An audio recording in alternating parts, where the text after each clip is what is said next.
নামাজের প্রথম থেকে একদম শেষ পর্যন্ত কিভাবে আপনি নামাজে দাঁড়াবেন, কিভাবে নিয়ত বাঁধবেন, তাকবীরে তাহরিমা দিবেন, কিভাবে সঠিকভাবে রুকু, সঠিকভাবে সেজদা, সঠিকভাবে সালাম ফেরানো, অর্থাৎ নামাজে দাঁড়ানোর পর থেকে নিয়ে সালাম ফেরানো পর্যন্ত যতগুলো নিয়ম রয়েছে, প্রতিটি উঠা বসা, সালাম ফেরানো, সকল কিছুর নামাজের সহি নিয়ম, সহি শুদ্ধ অর্থাৎ সঠিকভাবে নামাজের প্র্যাকটিক্যালি নিয়ম দেখানো হয়েছে এই ভিডিওতে।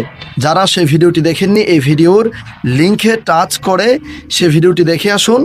নামাজের A to Z প্রথম থেকে শেষ পর্যন্ত সম্পূর্ণ নিয়ম আপনি সরাসরি প্র্যাকটিক্যালি দেখতে পারবেন, এবং যারা অনেক কিছুই জানেন না তারা সেই ভিডিও থেকে অনেক সুন্দর সুন্দর অনেক বড় বড় মাসালা শিখে নিতে পারবেন ইনশাআল্লাহ। অন্য ভাই বোনদেরকে জানানোর নিয়তে আজকের ভিডিওটি প্রচুর পরিমাণে শেয়ার করে সারা বিশ্বে ছড়িয়ে দিন। আসসালামু আলাইকুম ওয়া রাহমাতুল্লাহ।